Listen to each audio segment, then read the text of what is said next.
So now we will talk about Carbapenems, the class of beta-lactam antibiotics.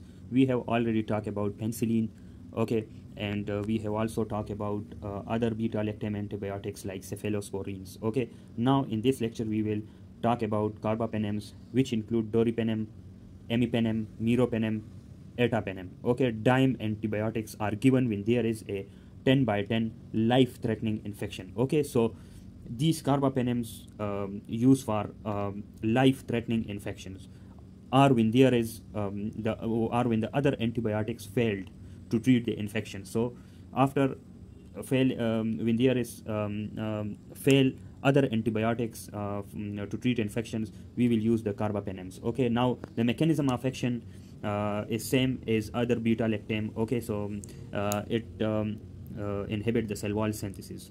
Imipenem is a broad spectrum antibiotic and it is beta lactamase resistance carbapenem. Okay, so it can be destroyed by beta lactamases. Okay, always administered with celestatin.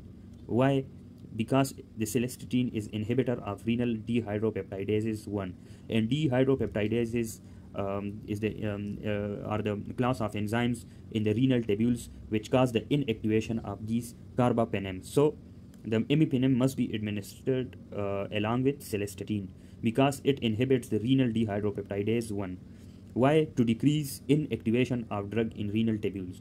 In the renal tubules, there is the dehydropeptidases which cause the inactivation of imipenem. So we must administer it with celestatin. Okay. Now the clinical use. So it is used for gram-positive cocci, gram-negative rods, anaerobes. Okay.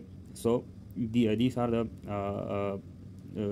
infections which is treated by carbapenems. Okay, it is wide spectrum and significant side effect limit used to life-threatening infections or after other drugs have failed. So I have already mentioned that it is used for life-threatening infection or when the other drugs have failed to treat the infections. Okay, one thing about meropenem has a decreased risk of seizures and is stable to dehydropeptidase 1. Okay, so this is about meropenem. Now the adverse effects of carbapenems are GI distress, rash, and CNS toxicity.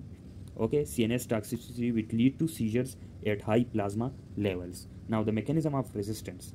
It is inactivated by carbapenemases produced by Klebsiella pneumoniae, E. coli, and E. coli aerogenes. Okay, so this is all about the carbapenems, its mechanism of action, the clinical use, adverse effects, and mechanism of resistance. Thank you.